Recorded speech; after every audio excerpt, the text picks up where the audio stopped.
All right. Maybe I will use this. Good morning. So you might know me as that wireless guy or maybe the Pacific Islands guy. I'm John Brewer. I have a new talk today. It is new, so go easy on me. I finished it yesterday and not this morning. Brand new talk inspired by my work with wireless and microwave and radio and my work in the Pacific Islands over the last couple of years. So here are a few of the points that we'll cover, but more importantly, what I want you to take away from this presentation is just a little bit of language. There are going to be two sets of terms, 3 terms each. You'll see them a number of times through the presentation. When you leave this presentation, remember those terms to talk about satellite in the future, because it is going to be very, very important. So why do we need satellite? What about distance and latency? That's the biggest complaint, of course. Spectrum, rain fade, that's the second biggest complaint. Architecture, resilience, speed. Is it worth thinking about? Well, yeah. This is my favorite chart of all time. It's 15 years old by now from Communications Research Canada, and I break it out for everything. On the x-axis, you have a population density. And I helpfully inserted the Auckland and Wellington regions, the Auckland region, New Zealand average, and the west coast of New Zealand for population density there. Look, these days, since this chart is 15 years old, these days the fiber optics are cheaper and less complex to deploy, so that curve is pushed out to the left because of GPON. Same with ADSL, I think cable's about the same. Fixed wireless is pushed out a little bit further. Maybe it's economic to do it at 10 people per square kilometer. Maybe not. Some of you will argue this. Satellite, on the other hand, is always going to be an answer. Think about the Marlborough Sounds. Yes, you can get cellular coverage in part of the Sounds, but you're out on an island and you're facing the great ocean, the Tasman Sea. Nobody's going to put a cell phone tower out there for you. Nobody's going to build a tower on top of your little island to face down that slope. Satellite is going to be the least costly and complex solution for you, and you're stuck with it. Now, that's New Zealand. Think about the rest of the Pacific, where some of these islands have tens or hundreds of inhabited islands in their countries. Think about Indonesia. I don't even know how many hundreds of islands they have in Indonesia. How many? 17,508 islands in Indonesia. Hey, satellite. So, we have a good reason for why to use satellite, and we have a good reason why not to use satellite. So when people go and buy, I know some people in here are into posting car and truck pictures on their Facebook. You to buy a car, you shop for a car, you look for horsepower. You want a 500 horsepower engine, but when you get in it and you put your foot down, you're driving torque. What you're feeling is torque, the acceleration. Just like when you go and buy broadband, you buy a headline figure of megabits per second, but if the latency isn't there, you are going to know it. If the latency is high, everyone's going to notice. And when I say everyone, well, this is science. It's not just opinion. Satellite people will tell you, no, nobody notices latency. Science. 41 million samples here from the, the Human Benchmark Project. 41 million samples. People measure latency here with this test, and the average, so the mean average of all people are going to notice something that's slower than 279 milliseconds. The median's around 262 milliseconds. So once you get to 262 milliseconds, half of all people in the world are going to know that it's slow. Once you get out to, say, 350, you're looking at 3/4 or more. 400 milliseconds, probably 95% of all people are going to notice it's slow. And I have taken that scale and I have stuck it on a scale version of the Earth and space. So here's the Earth to scale. That's latency, rating it out on a satellite service. And by the time you get to a geostationary service, which is GEO, which is the most popular satellite, and it's what we all think of as satellite broadband, everybody knows. And this 430 milliseconds is before you go out to the internet. So you've got 430 milliseconds of satellite delay, and then you've got whatever your terrestrial or transoceanic delay is to get to your actual content.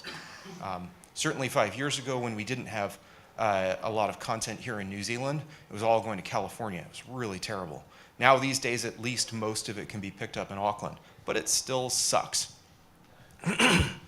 So, this presentation has a lot to do with radio because satellite, for the most part, for 95%, 99% of it is radio. And you've got to understand a few things about radio waves.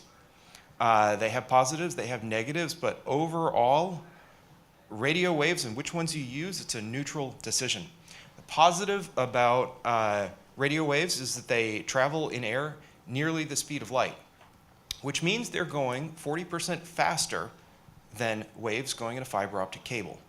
The high-speed, high-frequency traders in the US have built multiple microwave networks between Chicago and New York City because it's faster than fiber.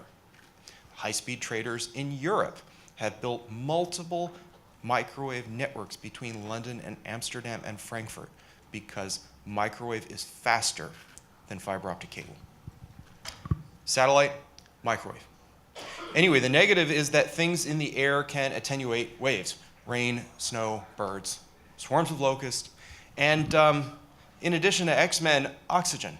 At certain frequencies, oxygen actually absorbs the waves. And that can mean that the waves won't go further than a kilometer or two. Neutral part of the spectrum is that different frequencies have different properties. So, higher frequencies are fantastic because there is a lot more radio spectrum there, and thus you get more bits per second. There's higher reusability of radio spectrum. I'm here with on the satellite. I'm going to use one frequency over here, and I'm going to use the same frequency over here. I'm reusing it in two places with a high frequency because the waves are small and they're more directional. If I'm using a lower frequency, I'm going to point it this way, and everybody's going to get it. It's not reusable. So anyway, high frequencies are fantastic. More spectrum, more reusability, smaller, higher gain antennas. We'll talk about this in the next slide. Lower frequencies are also great because lower frequencies have little to no rain fade. Okay, this could be a biggie. So when we talk about higher bands have smaller antennas, the difference is significant, hugely significant. So we have a low band called the C band, and that's actually around the bands where we do Wi-Fi. C band is around the 3 to 5 gigahertz range, so we've all got 5 gig Wi-Fi in our computers today. A C band antenna, C band waves are quite big. A C band antenna that is the size of that green circle is going to have the same amount of gain as a Ka band antenna that's 1/16 of the size. Now, why is that? Ka band waves are very, very tiny. C band waves are relatively big. They're centimeter diameter, and Ka is millimeter. So the gain you get out of an antenna has to do with how many waves you can bounce off of that dish. So what does this mean? This is really abstract, but we did cover three of the terms that I want you to remember: C band, Ku band, and Ka band. C band's the biggest waves, lowest frequency. Ku's the middle. Ka is the tiniest waves and the highest frequency.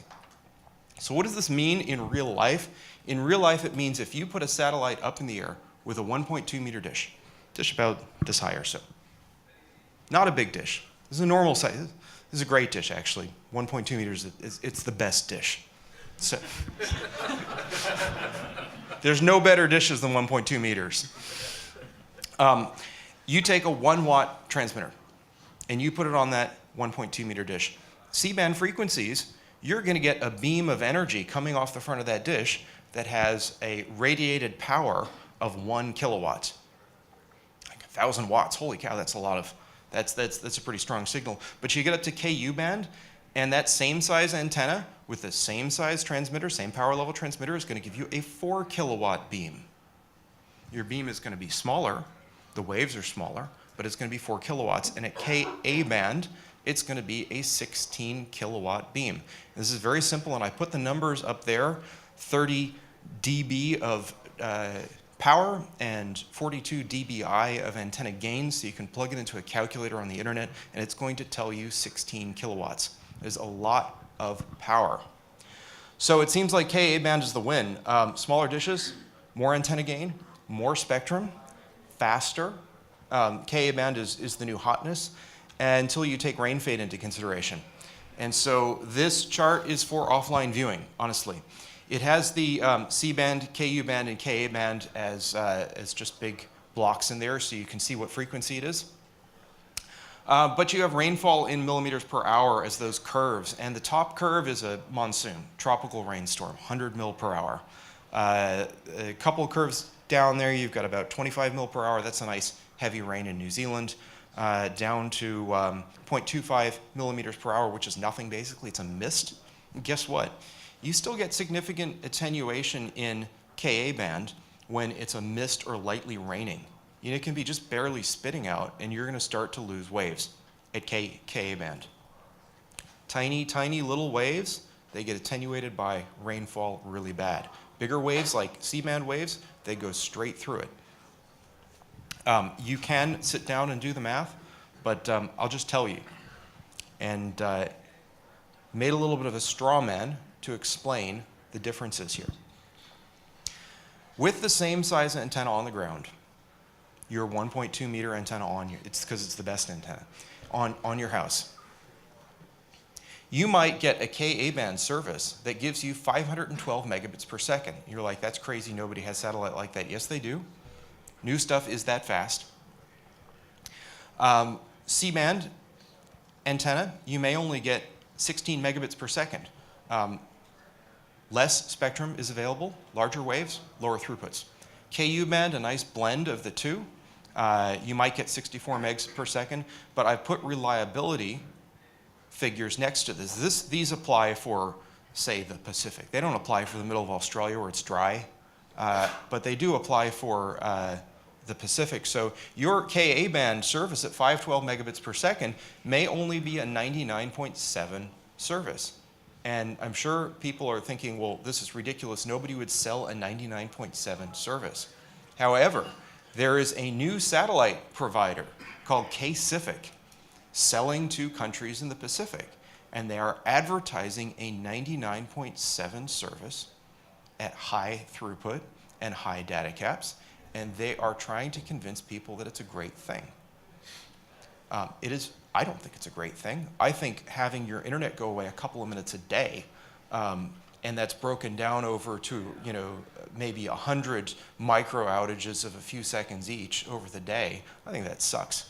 Anyway, you get your Ku band, which is what the satellite providers here in New Zealand use, Ku band, 99.9%, maybe a bit better. Sky TV, that's a 99.9 plus, depending upon where you live. You get to C-band, and you're looking at 4.5 nines, or maybe even 5 nines in availability due to rain fade with the same size dish. So you've got really, really dramatic differences in throughput. And then you have what looks like not dramatic differences in the uptime. However, we all know what happens to an internet service that's only 99.7%. It's really, really miserable to live with. So I'm going to cover a couple of architectures here.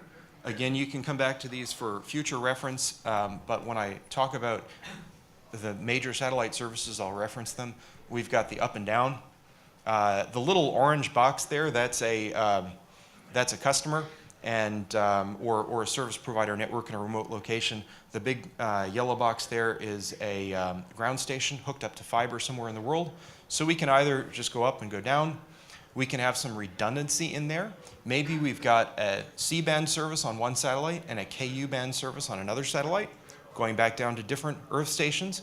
And if we're smart about it, we're running MPLS tunnels over those two and joining them up at a data center somewhere in a major market and load balancing the traffic across the two with fast enough failover so that we don't notice those outages when our higher frequency service goes down. We've got this idea of multimodal service where you may use satellites in different orbits. And then we've got the idea of using satellite plus fiber. And who the heck would use satellite plus fiber? Well, Astica, the American Samoa telco, they have a slow fiber link on an old fiber cable, but it's really reliable. It's fiber. They have a satellite service where they have 1.2 gigabits per second of throughput on the satellite. I think their fiber connectivity is only to STM1, so 300 and some megabits per second. Low capacity, fiber link, high capacity satellite service. They have set it up so that their outbound traffic goes on the fiber and their inbound traffic goes on the satellite. They do have MPLS running to data center in Honolulu, and they have instantaneous failover. So when they have rain fade on their satellite link, and they do, even though they've got 7-meter dishes, even though they've got 7-meter dishes, gigantic dishes, they still get rain fade and it still fails over, but it works really well for them. Okay, satellite plus fiber, why not? We've got another one where we've got satellite cross-linking. This has been the domain of military for a very long time. We're starting to see it in services aimed at service providers and end users, enterprise, government, oil, gas, exploration, so on and so forth. You go up to the satellite, your signal hops from one satellite to another, to another, to another, and it gets down to the Earth. And we've got the last one, which is another one of those kind of crazy things. Think about an island. It's got a big volcano in the middle. There's a lot of those in the Pacific. And it usually rains on different sides of the island at different times. So what people are doing is they're putting multiple subscriber terminals in different parts of their island or their metro market, linking them together with fiber, pointing them at the same satellite, and doing the failover at the RF or optical level, balancing their traffic where they have the least amount of rain fade. Cloud avoidance. I don't even know if there's a technical term for that, but we are seeing it happen. Right. So I told you the 3 frequencies before. We had C-band, which is big waves, low frequency, KU band, which is medium waves, medium throughput, medium frequency, and KA band, which is really tiny waves, super high throughput, super high wavelength, and super small waves. So now I'm going to talk about the 3 orbits, GEO, MEO, and LEO. And in this picture, I've got those backwards. The one closest to the Earth is low Earth orbit. Again, this is to scale. This is actually to scale this drawing. Low Earth orbit is closest to Earth. It's about 1,000 kilometers up. Medium Earth orbit is anywhere from 8,000 to 12,000 Ks up. That's in the middle. Geostationary or geosynchronous orbit is around 36,000 kilometers. LEO satellites, this one that's close to the Earth, it can't stay in a stable position over the Earth. It actually has to orbit quite quickly. And usually it's going to be orbiting in a polar orbit, so it's going to be going north-south. MEO, medium Earth orbit, is an equatorial orbit. It also can't stay still. It needs to whiz around the Earth. And GEO, on the other hand, GEO can actually sit there and it moves very, very, very quickly, but relative to the Earth, it doesn't move at all. So as the Earth spins, the GEO satellites spin at exactly the same 24-hour period as the Earth. So GEO satellite is always stuck in the same place in the sky, whereas MEOs are going around in a circle, and GEOs are whizzing by north-south. Sorry, LEOs are whizzing by north-south. Anyway, GEO's been around for a very, very, very long time. The first commercial service was Intelsat in 1965, and yes, that is an astronaut attached to a satellite, a geosynchronous satellite. That was astronaut Dale A. Gardner. So, 400 plus milliseconds latency. You need 3 satellites to cover the Earth. You get coverage of everywhere up to 82 degrees above the equator and 82 degrees below the equator. You don't get polar coverage on a GEO service. Your receiver dishes are stationary because your satellite is stationary. And this is mass market. Mass market TV broadcast, mass market radio broadcast, mass market internet. And in that category, we have Farmside to New Zealand. This is the Satan of satellite. Farmside has recently been upgraded to this new used satellite. It's great, seriously, no. It was launched in 2007. Australia has just given up a bunch of capacity on this satellite as they've moved to newer and better things. Farmside doesn't publish the amount of capacity they have on this satellite, but they do have a radio license. They actually have a point-to-point microwave link radio license from their Earth station in Upper Hutt up to their satellite. So I know that they're using 54 megahertz worth of spectrum. I know that the best satellite terminals on the market today are good for 10 bits per hertz. So I know that the maximum capacity that Farmside can be delivering across all of their customers is 540 megabits per second. Not a lot of capacity. They're doing that in up to 16 megabits per second down, 2 megs up to their end users, and their downlink is in Upper Hutt, as I said, and they are restricting the amount of traffic you can get on that to the low tens of gigabytes per month so that they can stat-mux their way into profit from 540 megabits per second, which honestly some WISPs are doing more from single towers to small communities now. So let me step back once. This satellite is 1,000 kilos. And if you exclude the big solar panels there, he's 4 meters wide with those dishes and 2 meters tall. So he's, 1,000 kilos, relatively big bird. This one, on the other hand, is frickin' ginormous. It is the biggest, or one of the 5 biggest satellites in production today. And the Australians don't do anything by halves except NBN.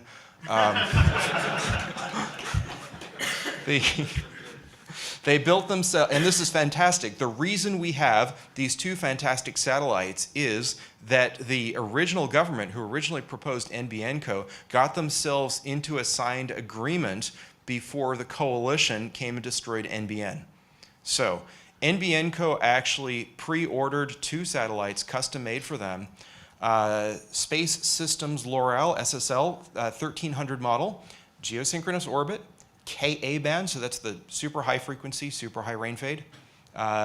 Good thing that Australia is dry in the places that they need satellite the most. 540 megs for Farmside, 67.5 gigabits per second per satellite. So we've got 135 gigabits per second of capacity coming down from these 2 satellites. One's in place, one's coming soon, to 10 Earth stations. Huge amounts of capacity and throughput, 25 meg service to the end users, and they are going to be giving you high tens, low hundreds, maybe 200, 300 gigabytes of traffic a month for end users. So it is actually a usable service in terms of consumer streaming media. Now we go to medium Earth orbit, which really didn't exist before 2014. You get plus or minus 45-degree coverage of the Earth. It's 120 milliseconds latency, so if we go back to our latency curves, it is almost imperceptible. Once you add on internet latency, it may start to become perceptible, but as we start moving content to the edges close to the Earth stations, really people aren't going to notice. They are going to think they're on fiber. So medium Earth orbit is great. However, you need 8 satellites to make it go. And the receivers must track. You can't have a stationary dish. You've got to have one of those dishes that goes across the sky and following the satellite as it goes by. It is an important niche, though. That niche right now is filled by O3B Networks, which has been live since 2014. They aim at carriers and enterprise, cruise ships, oil platforms, secret CIA interrogation bases, places that are in hard-to-find places. They've got each one of those antennas is a dish. Now those are not great dishes. They don't look like they're even 1.2. I think they're like 900. Frickin' tiny ass dishes, like his hands. You can see these people for scale. This is a 450 kilogram satellite, so it's not all that big or heavy. You have 144 gigabits per second of capacity. O3B is the largest provider of broadband capacity into the Pacific Islands by a long shot. There is far more bandwidth going on O3B than there is on fiber. You need 2 tracking antennas. One antenna is in service while the next antenna is looking for the next satellite to come over the horizon. One is in use, one is hunting or sleeping. So as the satellite in service gets up to about midway, the next satellite comes over the horizon and the next dish locks on, and they're both online for a few seconds or maybe a minute, and they do a handover, and then the service is continuous. Works really well. However, even with a 4-meter dish, you get rain fade. Some unscrupulous salespeople pitched O3B service to Telecom Solomons with 2.4 meter offset dishes, quite small dishes. And it sucks, it's miserable, it's absolute rubbish. Cook Islands has 2 times 4 meter dishes. They were the launch customer for O3B. And it's now Blue Sky. They love the service, however, people hate the service. They're like, it stops all the time, and it stops every time it rains.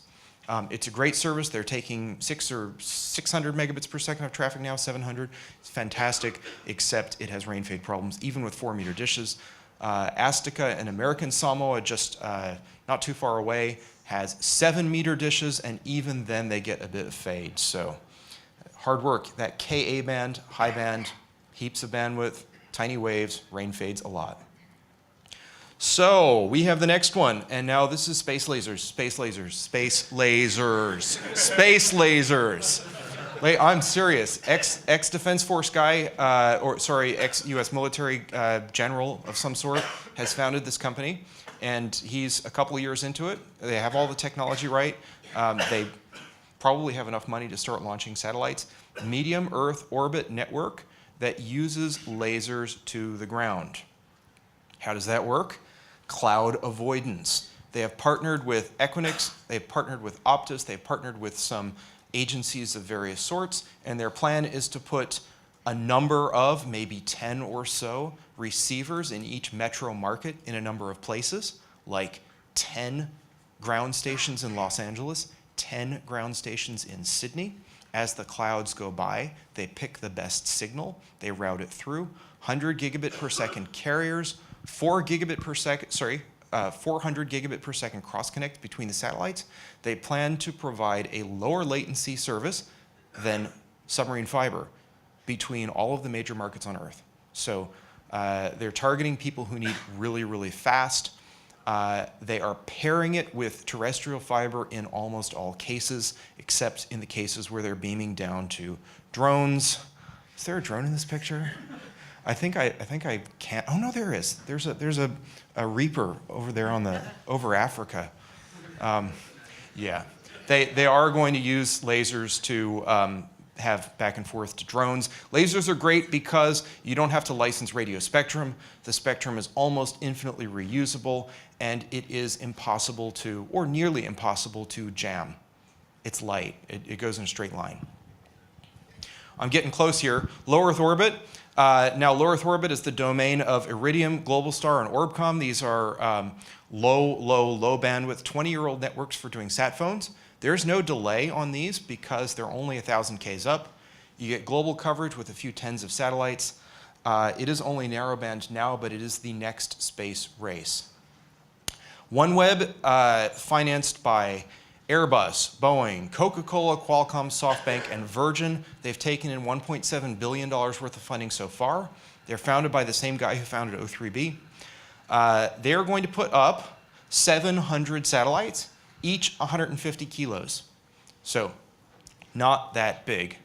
They're going to launch them 8 to 12 to 16 satellites at a time in a single pod. Pod's going to break open in the air, release the hounds, release the satellites over the air. And they're doing this now with other satellites, so it's not a new technique. They're going to use Ku band, so fairly good balance of capacity and fade. They're going to use some fancy new radio technology to avoid interference, and they're going to get 6 gigabits per second per satellite for a 4.2 terabit per second network. This is serious stuff. 4.2 terabits of capacity in remote locations. They're going to start launching their satellites in the next 18 months. They've already made a bunch of them. Intelsat, the big satellite company, is going to offer blended offerings, so they might offer a C-band service for high reliability paired with a Ku-band service for more capacity. Big deal, coming soon. LeoSat, also a big deal, coming soon, however, aimed at enterprise and government market and oil exploration and military people, not aimed at consumer at all. 78 satellites, 6 orbital planes, 16 gigabits per second, a 1.2 terabit network. The great thing about LeoSat is they are using the exact same satellite as O3B, this one right here, exact same satellite. They are just flying it at 1,000 Ks overhead instead of 10,000 Ks overhead. And they're going to use a few more of them. They're going to use 78 of those. Now finally, we have got SpaceX, who are looking for world domination from something like 2025, 2028. They have filed with the FCC to launch 1,600 satellites. They're going to use space lasers, optical cross-connect, for moving their data around. They want to provide a 1 gigabit per second service to end users. They're going to have 20 gigabits per second per satellite for a 32 terabit network.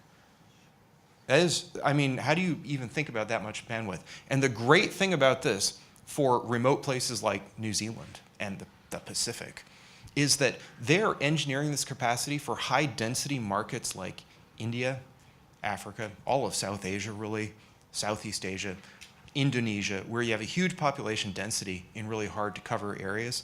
But that capacity doesn't like go away or minimize when it's over the Pacific or over New Zealand, so they'll have that capacity. They may put some of those satellites to sleep, put them in low power mode as they whiz over uninhabited areas, but there's still going to be a heap of coverage. Right, no Earth orbit. No Earth orbit. This is the bonus. Bonus, Titan Aerospace. Good thing that somebody just left the room, because I thought Titan was a great thing. Fucking Google shut them down 2 weeks ago. Shut them down and moved all of their staff to the Project Loon. Project Loon, nobody knows anything about. If you know anything about Project Loon and you say anything to me about it, a little dot inside of your head will explode and melt your brain. Google Loon, however, if you watch their videos that they upload on YouTube, their progress reports, Google Loon is now using space lasers to sync their data between balloons. They're no longer using radio cross-connects. They've actually got gimbaled, articulated lasers. They go as the balloons fly around. They're using free space optics between the balloons, radio up and down. They're planning on using cell phone frequencies from the balloons down to end users so that you can use your mobile LTE device to make it go. Facebook Aquila is kind of like the Google project, except Aquila actually works. Aquila will fly for up to 3 or 4 months at a time, is solar powered, uses about, I don't know, a couple hundred watts of electricity to spin those propellers, and it has an LTE pod on it, so you're beaming up with microwave, you're coming down as LTE. It is just a flying cell tower. And now finally, this is the last slide, and I've got something crazy and special on here, and again, good that the Googlers left, because this exists in public, but nobody has talked about it yet. Google now has a satellite service. Satellite service is only covering the Philippines right now, and it's doing a very special thing. It is, in its own words, a service that lets you watch popular videos on YouTube with less buffering, because the terrestrial networks in the Philippines are just terrible, and a lot of places are just terrible, and in a lot of places, YouTube is now, what, a major percentage of the bandwidth requirements. You look at Africa and YouTube's probably more than 50%. It's not Netflix in Africa to YouTube. So what are they doing? But they have taken an off-the-shelf satellite receiver with a 2 terabyte hard disk in it. They have reprogrammed it to be a YouTube cache. It needs a terrestrial network because it needs to talk to the internet. It takes over your DNS on your local network or on your corporate network, your university network, whatever. It can provide, that little device itself can provide 50 megabits per second worth of streaming facing your local network. So you might want to put a few in. They're cheap, so why not put one everywhere? And it has a satellite antenna. That little red circle there is a satellite antenna. Satellite hits a satellite that is broadcast only. Google has taken a broadcast channel on an SES satellite over the Philippines, and they are feeding it with YouTube videos at 60 megabits per second of YouTube videos with an algorithm that changes and changes the content every day. And they have hit the point where 50% of YouTube videos viewed in the Philippines with one of these devices is cache hit. And they're looking at getting it better than 50%. So you've reduced 50% or more of the bandwidth on your network by putting one of these devices in your network. That is an example of multimodal satellite that I cannot see failing as content becomes more of a driver of internet capacity. and we all keep watching the same content, I can't see this but doing anything but grow. So that's me. I've gone 5 minutes over. I'm so sorry, guys. If you have questions on this stuff, give me a beer first. If you have comments on the content or how badly I explain something, give me 2 beers first. And you know, I've gone over my time, so no questions. But in the breaks and tonight, please. Thank you, guys. It was great. Thanks.